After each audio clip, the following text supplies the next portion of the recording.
Ok, então eu resolvi fazer, eu, o professor Alberto e o Thiago, a gente resolveu fazer essa live aqui para comentar um pouco sobre a VFC, né, as perspectivas da VFC,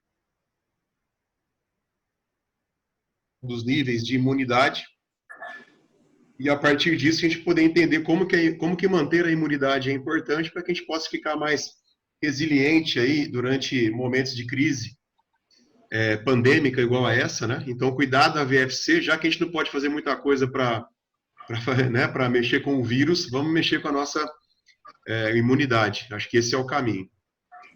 Então, para os passageiros de primeira viagem aí, que conhecem pouco da VFC, a variabilidade da frequência cardíaca, como vocês estão vendo aí nesse slide, nada mais é do que a extração matemática, né, e estatística que nos ajuda a entender como que os intervalos entre os batimentos cardíacos se comportam, tá? Então, vocês podem perceber aí que nós temos entre uma onda R do eletrocardiograma e a outra, nós podemos medir aí o tempo que leva entre batimentos consecutivos. Vocês podem perceber que entre cada batimento você tem uma variação de tempo, ok?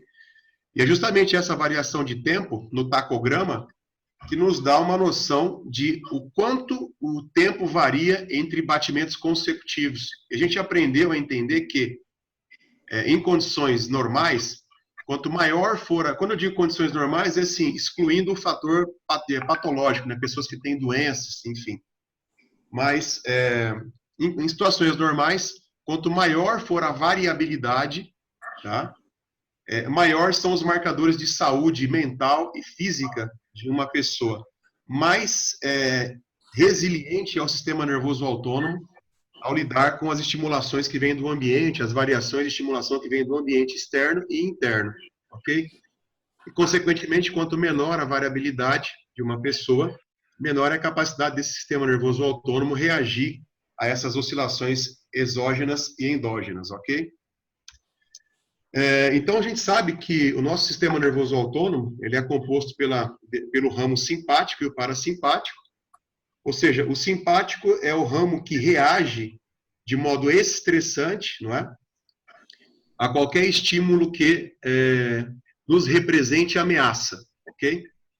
Então, é o simpático que vai reagir quando nós temos que sobreviver, beleza?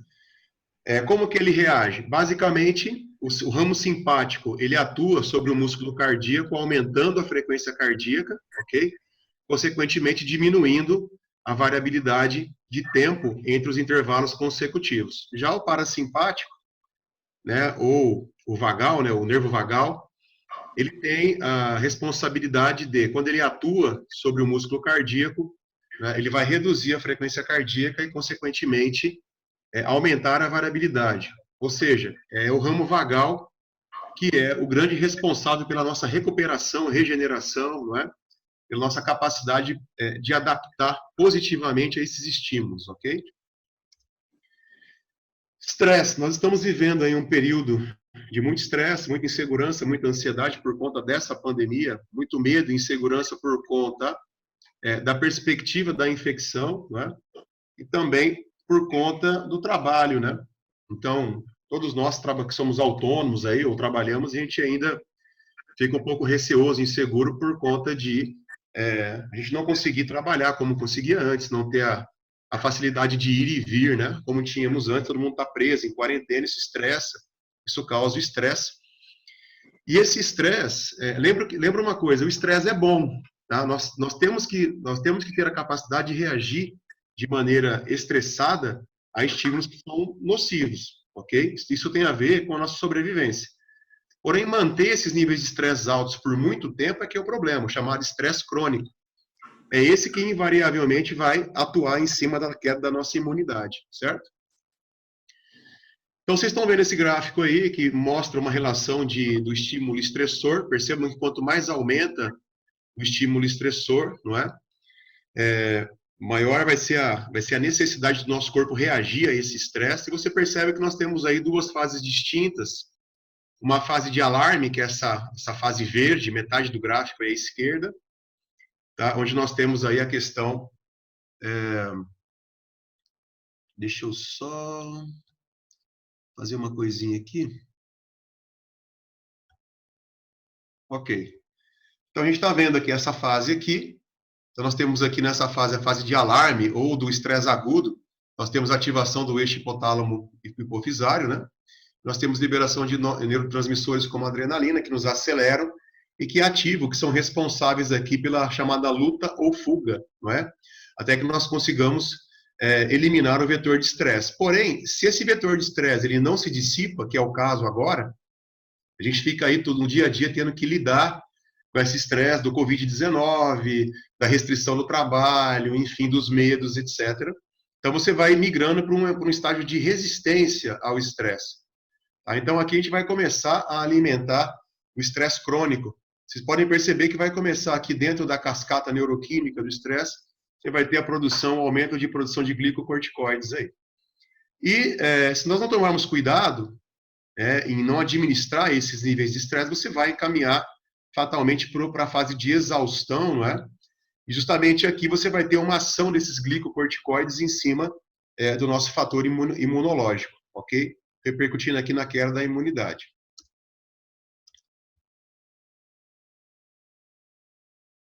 Opa.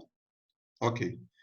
Então, aqui um pouquinho mais detalhado para vocês estão vendo aí que quando você se depara com uma situação estressante, você vai ter uma fase de subida, uma fase de alarme, que é inicial, todo mundo reage dessa forma. Nessa parte intermédia aqui, você pode, quanto maior for o tempo de prolongamento aqui dessa fase, tá? Maior vai ser a nossa tendência de desenvolver o aspecto crônico do estresse. As pessoas com muito boa resiliência ao estresse, elas chamado estresse ótimo, elas ficam nessa fase, elas não migram para cá, tá? Agora, dependendo da resiliência da pessoa, ela pode migrar para a fase de exaustão. Você vai tendo o corpo começa a ter uma incapacidade de reagir metabolicamente aos fatores de estresse, tá? Isso vai esgotando as reservas, né? E você vai migrando para o burnout aqui, o breakdown, né? Onde você vai ter praticamente a sua imunidade também arrebentada nesse processo aqui. E aqui eu fiz uma busca hoje, né? Sobre alguns artigos e eu encontrei algumas coisas interessantes. Então aqui, o estresse pode ser determinado através da variabilidade da frequência cardíaca como preditora da função imunológica, né? Então, vamos lá. Aqui, resumindo um pouquinho o que eu expliquei para vocês, né? Então, aumenta o estresse, você vai ter a ativação do eixo hipotálamo hipofisário e você vai ter a divisão, o estresse, tá? De curta duração e o de longa duração. O de curta duração todos nós temos, né? Mediante alguma situação estressante, só que aí você vai lá, resolve aquilo e você desativa o estresse, né? Então, pode perceber que vai ativar o ramo simpático, né? Ele vai, na verdade, deflagrar um estímulo de facilitação na medula adrenal, vai secretar neurotransmissores que ativam a frequência cardíaca, consequentemente diminui a variabilidade. Agora, se isso aqui não resolve, se isso aqui não é capaz de eliminar o vetor de estresse, você vai migrar para o estresse de longa duração, com a ativação da glândula pituitária, que também vai deflagrar ali uma funcionalidade sobre o córtex adrenal, vai secretar os glicocorticoides, que tem uma função extremamente arrasadora para a função imunológica. Então aí, vocês estão vendo, né? Então, a liberação da corticotrofina, do hormônio corticotrófico, né? Da corticotrofina, ela vai levar a uma estimulação da pituitária, não é? Que vai secretar o hormônio adenocorticotrófico, não é? E que, por sua vez, vai estimular a secreção desses glicocorticoides, beleza? A partir da glândula adrenal. Esses glicocorticoides são responsáveis por proeminentes respostas fisiológicas do corpo e podem resultar numa supressão da capacidade imunológica, do sistema imunológico, beleza?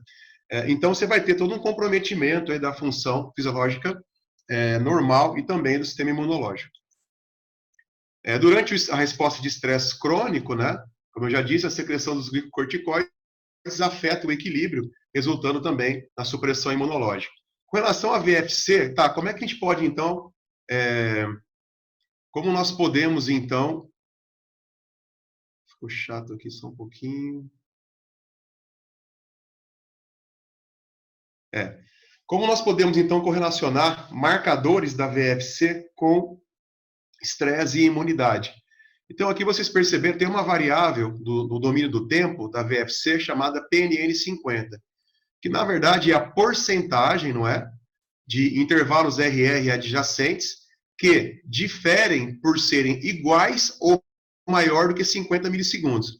Então, o que vai acontecer aqui? Não é? Sempre que você tiver o intervalo entre um batimento cardíaco e outro, que eles forem menores ou iguais a 50 milissegundos, nós temos aí uma taquicardia, ok? Até porque o intervalo dos batimentos começa a reduzir, determinando uma taquicardia e também um predomínio do ramo simpático, né, sobre o músculo cardíaco. Ou seja, a gente já viu anteriormente que se aumenta a frequência cardíaca, cai a VFC, cai a variabilidade. E as pesquisas têm revelado, né, que altos índices de variabilidade associados a intervalos RR consecutivos, tá, estão relacionados com menor estresse. Então, quem tem mais variabilidade tem menor estresse, enquanto quem tem uma baixa variabilidade vai ter um nível de estresse maior, ok? Então, ali, altos índices de PNN 50 estão associados com menor estresse, não é? E baixos índices de PNN 50 com alto estresse. Maravilha.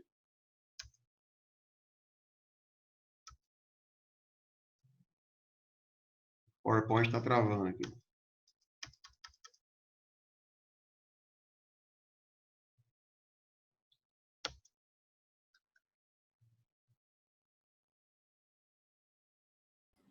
Vamos comprar um computador novo, doutor. Bicho, travou. Dá um ESC aí. Tô tentando. Até o ESC tá... O computador está com nível de estresse alto, nós temos que ver o PNN dele. Enquanto ele vai organizando ali, é muito interessante, né? Até mesmo nesse período em que o pessoal está muito tempo em quarentena, a predominância do sistema simpático por déficit de atividade, né?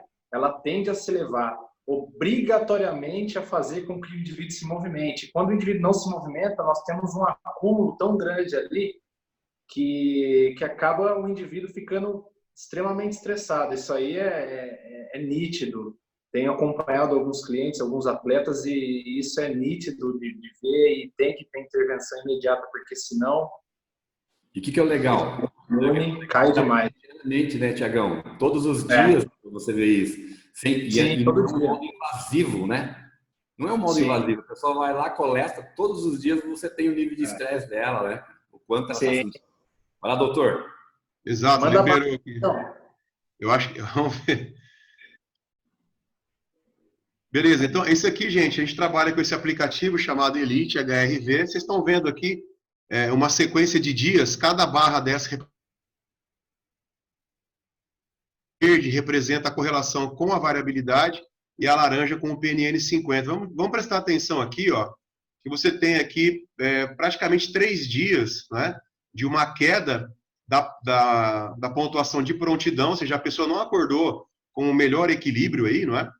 E você percebe, ó, uma queda vertiginosa da VFC, que é acompanhada por uma queda também simétrica do PNN 50. Beleza? Olha como eles se relacionam. Então, justamente aqui, isso aqui acontece por um pico de estresse, tá? Pode ser uma situação ligada a treino, pode ser uma situação ligada para quem é atleta, pode ser uma situação ligada a um estresse, uma noite mal dormida, enfim, tá? E é justamente se isso aqui começar a se prolongar no dia a dia da pessoa, tá? Por isso que é importante o monitoramento diário. Você começa a perceber que se isso se prolongar demais, tá? Invariavelmente você pode fazer a correlação com uma queda de imunidade, ok? Legal. Falem aí, porque, ó, tá feio o negócio aqui, bicho. Eu acho que essa fronteira aqui não é Isso que você possível. comentou é muito interessante e é muito real isso, porque são 3 dias consecutivos, então existe algum processo inflamatório agredindo essa pessoa, né? Sim. Nós não encontramos muito na literatura, mas com a nossa experiência, né, Rodrigão? 23 anos, tem algumas outras variáveis que mostram se é algo predominantemente fisiológico ou predominantemente emocional, né? Exato. Então, essa pessoa, basicamente, ela está indo para algum tipo de patologia, né? Ela pode ser uma gripe, um resfriado, um processo inflamatório, né? E aí nós conseguimos, através desse gráfico, antecipar, como dá para ver logo em seguida, como subiu a variabilidade e subiu o PNM50, a intervenção foi muito correta, seja ela nutricional, seja ela medicamentosa, seja ela comportamental, né? Foi muito consistente que a pessoa já saiu desse quadro de simpaticotonia, de estresse, né, fisiológico ou emocional, já entrou para um estado bem de homeostase ali, né? Pois é, eu peço desculpas, eu não sei o que está acontecendo, não, está travando muito aqui, não estou conseguindo evoluir com a aula. Mas, vamos lá. Se eu lembro bem aqui dos slides... Rodrigo. Oi. Saiu a tela. Eu desativei o teu compartilhamento de tela. Se você quiser tentar abrir o PowerPoint de novo e recompartilhar a tela aí. Tá, já abri aqui. E dá para tirar a imagem também de todo mundo, fica mais leve. Aqui, Felipe, espera aí que eu... Tá. Thiagão lindo. Certo, tá fluindo aí, Felipe? Faz o compartilhamento aí de novo.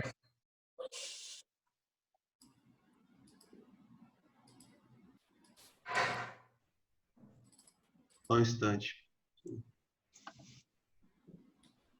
E trazendo isso para a nossa realidade, né? Quando não se tem a questão da aferição indireta, né? No caso, a variabilidade, que para mim, na minha opinião, é uma medida muito direta. Se nós não tivermos esses dados aí, a gente acaba que, às vezes, dando uma dosagem de treinamento para o indivíduo, a gente, ao invés de restabelecer, a gente acaba destruindo o indivíduo. Então, o treinamento, ele deve ser muito bem elaborado com base nesses dados matemáticos, como o Rodrigo citou, né, professor Alberto e doutor Rodrigo? Esse meu filho tá me dando orgulho, hein? Tem tudo de vocês aí, ó, principalmente do senhor, pai, ó. Vamos Vai lá. lá. Só para a gente passar aqui rapidinho. Então, aqui, ó, dá para ver aqui, a gente tem ali um PNN 62, um score de variabilidade de 71, tá? Ó, como vai caindo depois, né? Depois já cai aqui para, praticamente, aqui no final, né? Cai para 1,38 o score de VFC, beleza? E aqui eu coloquei também, a gente pode fazer o RMSSD, que é uma das variáveis do domínio do tempo, que é mais estudada aí em pesquisas, né? Olha como é que ele acompanha também. Vocês estão vendo aí que está 172,3752 milissegundos aqui, que está alto, né? E olha lá embaixo como vai ficar. Tá para 11,40, quer dizer, aumentou muito a frequência cardíaca, a pessoa caiu a variabilidade, está super estressada, né? E, bom, o que a gente pode fazer nesses tempos aí, quem está em casa, né? Em vez de ficar vendo como que está a estatística, né? Vamos falar um pouquinho sobre como é que você pode melhorar o seu estresse cerebral e diminuir, né? O estresse mental. Lembra que o nosso cérebro, ele conforme ele trabalha, você pode mensurar através de eletrodos transcranianos a frequência, né? Então, nós temos aqui a frequência chamada alfa, que seria a frequência ideal para quem está vivendo relação do beta com níveis de estresse alto também, ok? Então, nós temos aí os chamados batimentos bineurais, que você tem vários aí que você pode ouvir. Então, você vai jogar uma frequência, você pode pegar programas de batimento bineural na internet, ou tem aplicativos, que você pode colocar o fone, né? E aí você pode estimular, fazer um estímulo alfa. Até porque o estresse, como eu disse, sempre está relacionado com o padrão beta, 20 Hz, 30 Hz, né? E o padrão alfa vai de 8 a 12 ali, mais ou menos, que seria o ideal, tá? Um cérebro que não está estressado. E aqui mostra, né, para uma tratografia em tomografia, um padrão de incoerência, desequilíbrio das ondas cerebrais provocadas por estresse, e depois de 25 minutos de estimulação por batimento bineural, havendo uma sincronização dessas ondas no cérebro e reduzindo o estresse cerebral, certo? Aqui mais um artigo mostrando como músicas que são familiares, né, que são ouvidas junto com o batimento bineural, como é que elas podem combater sintomas de depressão, né, em pessoas já de uma certa idade. Então, esses pacientes, eles ouviram sons, músicas familiares, foram coletados vários marcadores, né, fisiológicos antes, eles ouviram essas músicas com batimento bineural. Pode perceber aqui que depois de 30 minutos, ó, a pressão sistólica baixou de 128 de média para 119, tá? Isso aqui foi estatisticamente significativo. Depois de 30 minutinhos ouvindo também, a frequência cardíaca baixou de 70 para 66. Tá? No domínio da frequência, que é um outro dado da VFC, não é? Nós temos também que é importante entender que esse domínio, quanto mais alto esse domínio, a gente faz uma correlação com o estresse alto. Então, ó, antes da indução sonora 37, depois 31. E o HF, que é alta frequência, tem a ver com o nervo vagal, tá? Com a parte parasimpática. Olha como que aumentou de 45 para 50, ou seja, se aumenta o HF, diminui o LF, aumenta os marcadores, tá, ligados ao domínio, do predomínio do nervo vago, tá, que aumenta a variabilidade dos marcadores de saúde, né, que isso é muito bom. E diminui também os marcadores de estresse, que podem ser elucidados aqui a partir do domínio do LF. E aqui foi um questionário, né, de depressão, que eles preencheram antes e depois de 5 dias ouvindo, né? Então, tiveram ali, ele vai até 15, antes da indução sonora foi 10, tá? E depois 7,61, também sendo estatisticamente significativo. Certo? E a questão agora da respiração, como é que você pode trabalhar com respiração guiada? Aqui nós temos aqui a respiração chamada coerente, tá? Que são 5 respirações por minuto, mostrando aqui, ó, uma frequência respiratória muito alta aqui, tá?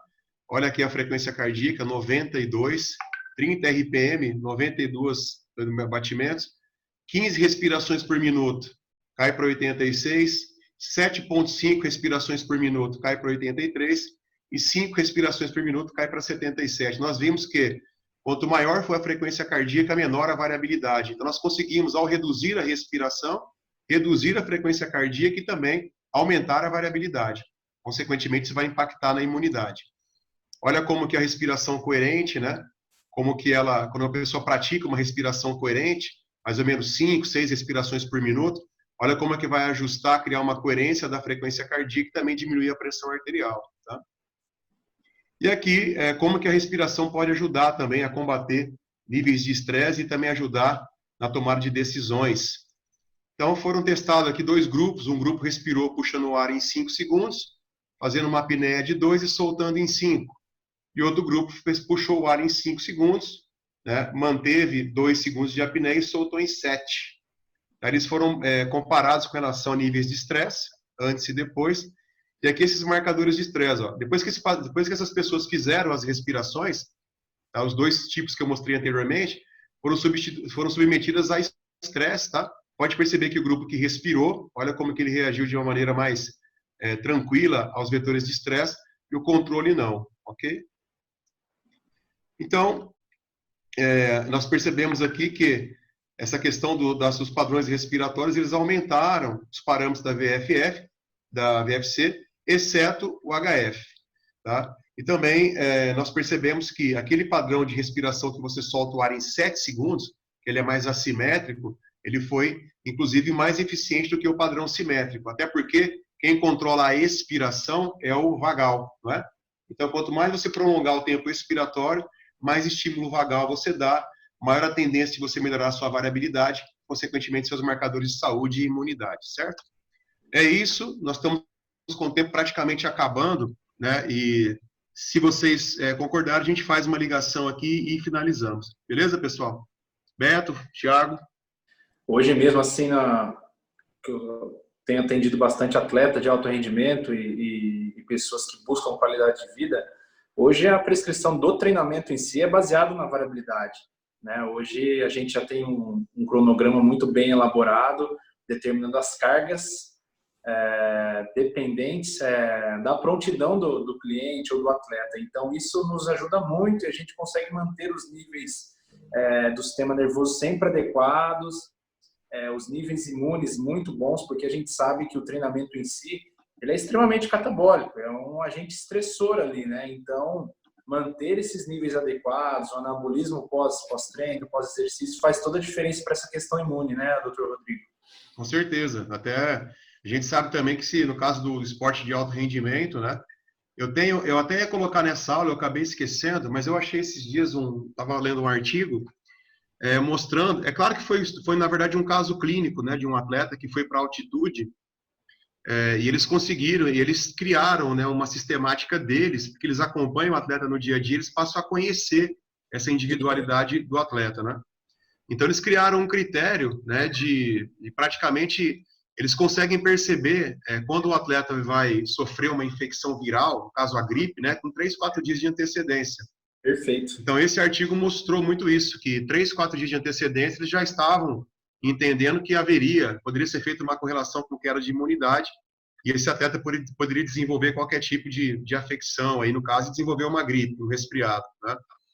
Então é outro encantamento da variabilidade, né? A capacidade de prever, né? Nós conseguimos prever em média com 3 dias de antecedência em qualquer evento. Vou falar um pouquinho também, então, Rodrigão.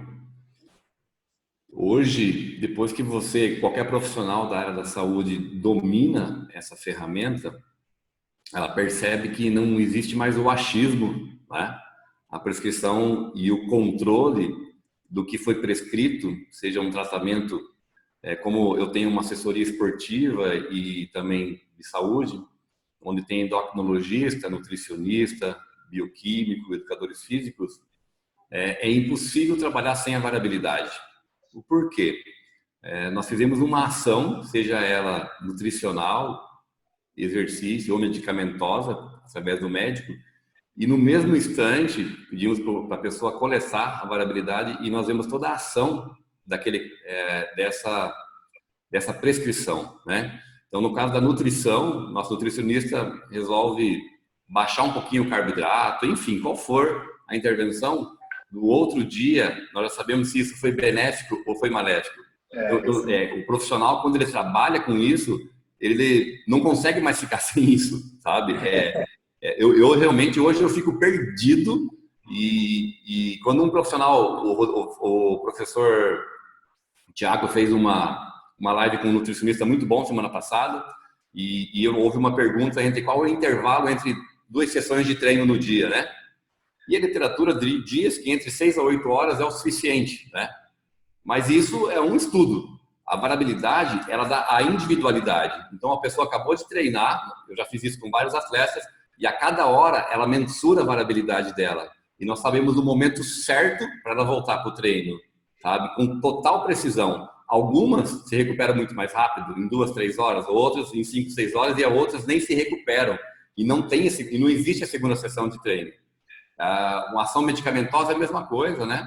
O nosso médico entra com uma ação e aí no outro dia nós sabemos se mudou realmente o comportamento, se o processo anti-inflamatório funcionou ou não, se for um indutor do sono, se funcionou ou não.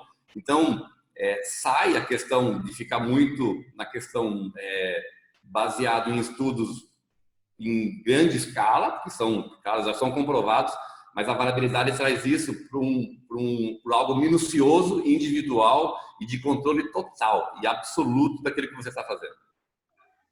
Beleza, é isso aí. Deixa eu só responder umas perguntas aqui. O Paulo perguntou se poderia falar das técnicas de... Paulo, em linhas gerais, se você está pensando em gerenciar níveis de estresse, até esse último artigo que eu mostrei foi feito com executivos, né, e mostrou a capacidade de tomar de decisão, né, para quem trabalha no nível executivo, quando você tem níveis de estresse mais alto ou mais baixo, nível de assertividade das decisões, né? Então, esse trabalho de respiração, eu sugiro, para quem quiser trabalhar com a chamada respiração coerente, que tente fazer o trabalho, eu sugiro para começar a respiração 4-6, né, que seriam 4 segundos para inspirar e 6 para soltar. E quem tiver um pouco mais de facilidade, um pouco mais de plenitude, né, trabalhar 5-7, que é 5 para puxar e 7 para soltar, ok? Normalmente, a gente pede para os pacientes fazerem isso por entre 5 e 10 minutos, tá? Que praticamente, se você puder verificar os níveis, os marcadores de saúde, né, os marcadores fisiológicos como pressão arterial, como nível de cortisol, tudo isso muda a partir de uma respiração coerente, tá? Só uma coisa importante, tem um artigo que que eu até coloquei aqui, falou sobre supressão da resposta imune, tá? A gente viu ali o seguinte, que aqueles glicocorticoides que nós comentamos, que são derivativos do estresse, do metabolismo do estresse, eles têm uma relação direta com a supressão de linfócito, mastócito da série branca do sangue.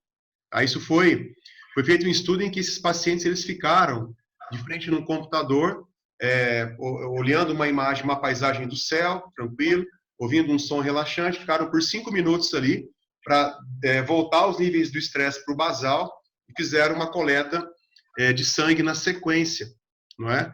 Então, foi mostrado realmente que quando varia nível de estresse, tá, essa série branca do sangue, a série leucocitária, ela muda e é estatisticamente significativo, tá? Então, você pega uma indução de 5 minutos de relaxamento, de estresse, faz toda a diferença, até porque o nosso corpo é dinâmico, né? Essas variações não vão ficar o tempo todo daquele jeito. Então, você precisa desenvolver resiliência no sentido de não reagir tanto de modo estressante aos vetores que estão ao seu redor. Tá? Então, a respiração ela ajuda muito a ter esse nível de resiliência, tá, Paulo? Então, eu sugiro para você pensar dessa forma, começar com a 4, 6, 5, 7, faça no seu dia a dia que você vai começar a perceber a diferença, tá? O Matheus perguntou aqui falar um pouco sobre potência cardíaca. Matheus, eu vou deixar vou fazer depois eu vou deixar para o Beto e para o Thiago, mas assim, tá? A gente viu ali, basicamente, quando uma pessoa tem uma variabilidade alta, que indica um predomínio do ramo vagal, do nervo vagal, né, sobre o músculo cardíaco, você quase sempre vai ter uma maior densidade, tá, em centímetro quadrado, né, por área de inervação do miocárdio. Então, o que acontece? Se você tem um predomínio vagal com a variabilidade alta, quer dizer, a deflagração do estímulo sobre o músculo cardíaco através do ramo parasimpático, né, ele vai conseguir aumentar o seu débito cardíaco, ou seja, você vai aumentar muito a potência do coração, do miocárdio, quando você tem um predomínio do ramo parasimpático, consequentemente aumento da variabilidade, ou seja, o coração vai ser mais eficiente, ele vai bater menos, né, e vai conseguir ter um débito cardíaco mais efetivo, tá? Então, isso culmina diretamente no princípio de economia funcional, tá? Alta eficiência, consequentemente uma potência maior do miocárdio, certo? Vai lá, Beto, Thiago, quiserem complementar? Boa. É um caso de hoje, né, que inclusive quem fez a pergunta foi até o Matheus, que fez o curso aí online com a equipe, em que ele fez um treino 3 dias antes e o corpo dele entrou num processo reparatório e hoje na leitura matinal as variáveis dele deu um pico muito grande. Isso quer dizer o quê? Que o teu corpo ele tá aumentando esses níveis, essas variáveis, para aumentar o processo reparatório, né, Rodrigo? Isso. Tentando desligar o teu corpo, tirar ele da zona de trabalho para poder poupar energia, para direcionar para talvez microlesões, para restaurar índices fisiológicos e metabólicos. Então, é por isso que às vezes você vai ter uma potência cardíaca muito alta, níveis de RMSSD muito altos, SDNE muito altos. É por isso que essas variáveis, às vezes, ela tem de estarem tão altas assim. Maravilha. O que nós percebemos também é que essa potência alta, RMSSD alta, é sinal que uma pessoa está com uma nutrição muito bem adequada. Porque se a pessoa não está com uma nutrição muito bem adequada, esses valores não sobem muito também. Sim. Lembrando que uma variabilidade muito alta sempre não é sinal de saúde. As pessoas pensam que quanto mais eu tiver variabilidade alta, eu estou saudável. Não, não, não. A variabilidade muito alta é sinal que existe um processo também e que o corpo está aumentando a sua imunidade para se recuperar de algo. Então, a variabilidade, ela existe um equilíbrio entre os dois sistemas. Por isso que tem o coeficiente de variação, né? O coeficiente de variação é o quanto varia, é a conversa entre o simpático e o parasimpático. Quanto menor for esse coeficiente de variação, sinal que a degradação e a reparação estão eficientes. Quando esse coeficiente começa a alterar demais, é sinal que essa conversa não está muito coerente, ou seja, existe muito disparo simpático e logo em seguida existe muito disparo parasimpático. Vamos pensar o seguinte, se eu sempre estiver estimulando meu ramo simpático, sempre aumentando, o que vai acontecer? Vai aumentar a frequência cardíaca, vai aumentar a minha pressão arterial, vai dar taquicardia e vou morrer. Se eu aumentar meu sistema parasimpático, ou seja, aumentando minha variabilidade até o infinito, né? Ou seja, sempre, o que vai acontecer? Baixar a frequência cardíaca, baixar a pressão arterial e eu vou morrer. Então, lado eu vou morrer, se for por outro lado eu também vou morrer, não é? Então, essa conversa entre os dois sistemas, que existe um marcador chamado coeficiente de variação, ele nos dá um indicador muito preciso se entre a degradação e a recuperação existe essa conversa, né, Rodrigão? É importante que a gente fala variabilidade alta, a gente fala dentro do contexto, né? Mas é lógico que o Beto falou, se o cara tem uma variabilidade muito alta o tempo todo, ele está se defendendo de algo o tempo todo. E aí, por se defender de algo o tempo todo, em algum momento, você vai ter uma conversão. Quer dizer, lembra que a gente mostrou naquele gráfico da síndrome de burnout, né? Chega uma hora que você não consegue sustentar, né? O sistema não consegue resistir mais e ele vai para o buraco. Sim. É interessante que nos gráficos a gente tem ali, você pode ter uma variabilidade alta, mas se você tiver o que o Beto falou, um coeficiente alto, a conversa não está boa. Nós temos aí um princípio de desautonomia. É importante interagir também, beleza? Perfeito. Tem uma pergunta interessante aqui. Posso passar para a próxima aqui? Quer comentar? Pode ficar à vontade, Beto. Não, vai lá. Tem uma pergunta aqui mais sobre o tema. A Natália tá... Deixa eu ver aqui. Rodrigo, você disse sobre estresse que é normal em alguns casos. E para quem tem diagnóstico de TAG, para quem não sabe, é o transtorno de ansiedade geral, né? Elevado, que é o meu caso, sofro de fobia social. Bom, assim, ó, é claro que esse TAG, ele pode ser influenciado por diversos fatores. A gente entende que sempre tem um fator principal, um fator primário. Ele pode se somando a outros num processo aí ao longo do tempo. Tá? Então, assim, a questão eu começaria assim, do estresse. Por exemplo, eu nunca fiz nenhum tipo de avaliação de estresse. Hoje nós podemos fazer avaliação com neurofeedback, biofeedback ou com questionários, tá? Que nos ajudam a entender níveis de estresse. E a partir desses questionários a gente consegue perceber qual o padrão de onda que está predominando no cérebro, se é uma onda de estresse. E aí, a partir disso, a gente indica um batimento bineural específico, beleza? Um padrão de respiração específica. Então, para quem sofre de transtorno de ansiedade de qualquer espécie, é importante você perceber o seguinte: será que a minha reação a mecanismo de estresse seria a mesma se eu começasse a praticar uma autogestão do meu estresse, por exemplo? Rotineiramente eu fazer induções sonoras, rotineiramente eu praticar respiração coerente, né? Então eu sugiro que a pessoa que está sofrendo por conta disso, ela passe, né, com orientação profissional. Eu fico à disposição aqui, quem precisar, né, que ela possa fazer, então, essa autogestão do estresse, beleza? Tá, depois já perguntar da respiração coerente, tá? Beleza. Vamos ver se tem mais aqui. Fiquem à vontade, pessoal. Estou baixando aqui para ver as perguntas. Beto, Thiago, quiserem comentar? E hoje nós temos várias práticas comuns que quando o profissional ele é bem competente e coerente, ele pode direcionar muito bem essa questão. As práticas são exemplo de yoga, de meditação, são práticas muito boas, né, Rodrigo? Que podem auxiliar aí nesse processo, né? Ah, sim, sim.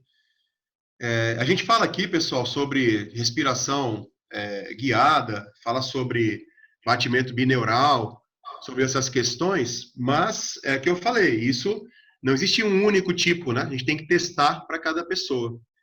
Tá? E o Will perguntou aqui sobre postura para exercício. Aqui, Will, pode trabalhar, a gente recomenda fazer deitado, tá? Até para você ter uma fluência do diafragma, tá? Para ele possa trabalhar mais tranquilo na posição deitada, tá? Decúbito dorsal.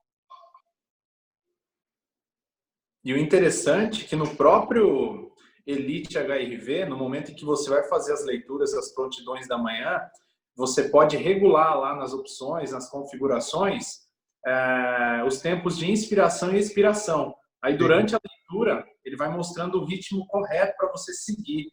Então, não tem necessidade de você ficar contando, é somente olhar, visualizar e seguir o guia respiratório, que ajuda muito, muito. Aí você pode calcular esse tempo aí, ver o quanto você está apto a fazer e colocar lá para ser automático, né? E encontrar a sua respiração ideal. Isso, perfeito. A sua individualidade, né? Perfeito. Você controla, vai olhando ali a variabilidade dos batimentos cardíacos. Se você está querendo ficar mais hiperativado, às vezes você tem uma reunião, você precisa estar motivado com alguma coisa, você pega um padrão respiratório que diminua a sua variabilidade e aumente a sua frequência cardíaca para você ficar focado naquilo. Aí é quem sabe, hein? Aí é os macetes, ó. E aí, quando você vai dormir, você encontra um outro padrão respiratório, você não precisa ficar olhando, você pode ouvir, porque ele tem tem sonoro, né? E aí você olhar a variabilidade, ver se ela está aumentando, e aí você se preparar para dormir. Então, é uma ferramenta... Lembrar que eu passei um padrão geral, tá? Uhum. Mas tem técnica respiratória para vários tipos de objetivos diferentes. E também tem aquela questão, né? O padrão respiratório que você começa na primeira semana, se você praticar diariamente, você vai notar que depois de 15 dias aí já começa a ficar obsoleto. Você precisa modificar, tá? Então isso é bem importante, que isso vai mudando conforme o tempo vai passando, ok? Perfeito, meu amigo.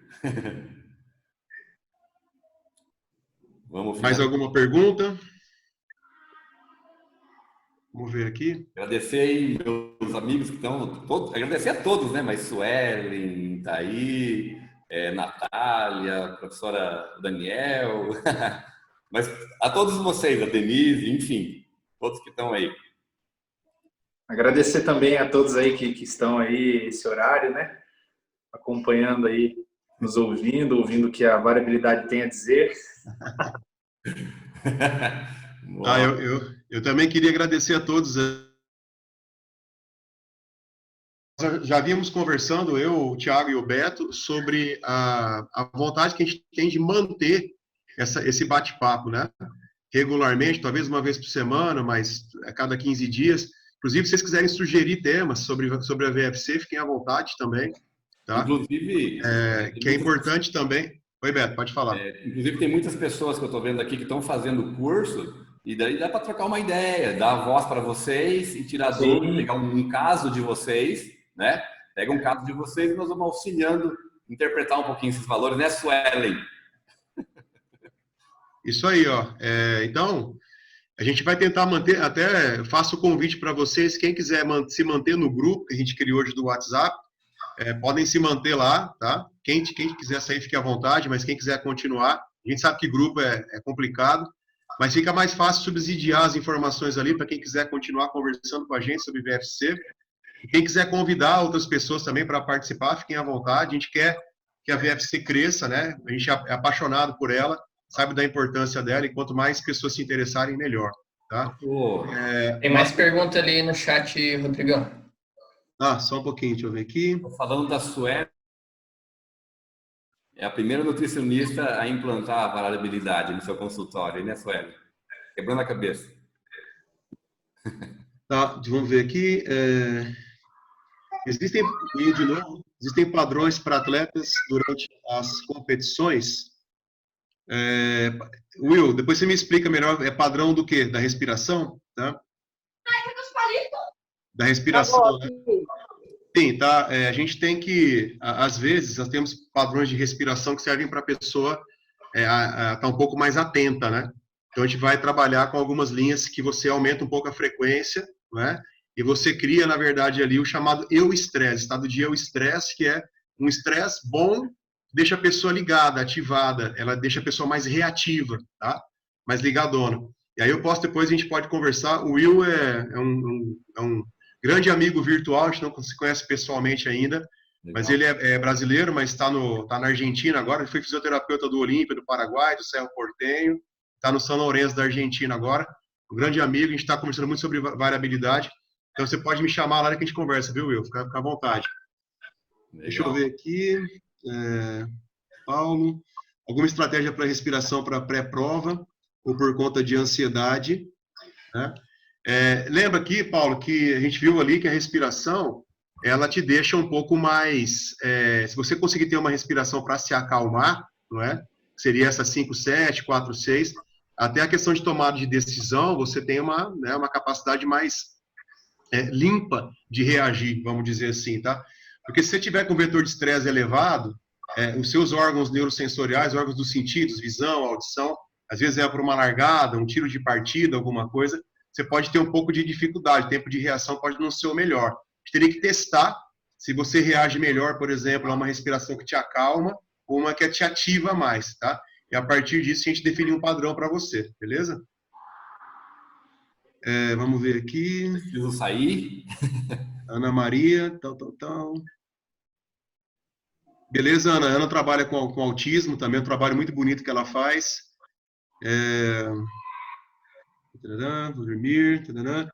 Tá, então, voltando aqui, só para finalizar. Então, a gente vai manter o grupo ativo, a gente vai estar prolongando essa iniciativa, tá? De ter mais bate-papos, não sei com que periodicidade a gente vai conversar, mas a ideia é dar continuidade. E a galera também da fisioterapia, que está hoje acompanhando, a gente vai estar... Eu vou estar lançando a partir da semana que vem, tá? Uma sequência de lives gratuitas, uma por semana. A gente vai falar de temas bem bacanas aí, dor, parte neuroemocional, toda a parte ligada à discopatia, que muita gente quer saber como é que trata disco, enfim. Tá? Então, quem tiver interesse em participar dessas lives no mês de maio, que for da fisioterapia, só me procurar depois que a gente vai estar colocando vocês no grupo também, beleza? Tranquilo.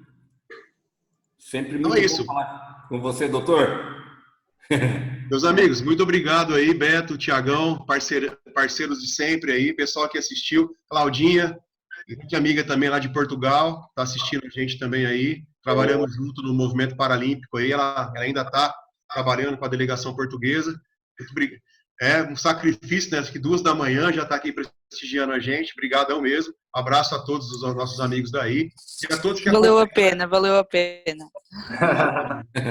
A todos que acompanharam também, fiquei muito feliz com a participação de todos e a gente segue em contato. Obrigado a todos, boa noite, né? E seguimos em contato. Mateusão aí, obrigado. Cíntia, valeu aí, obrigado por todos. Valeu, pessoal. Até no grupo, então. Abraço, até mais. Até mais.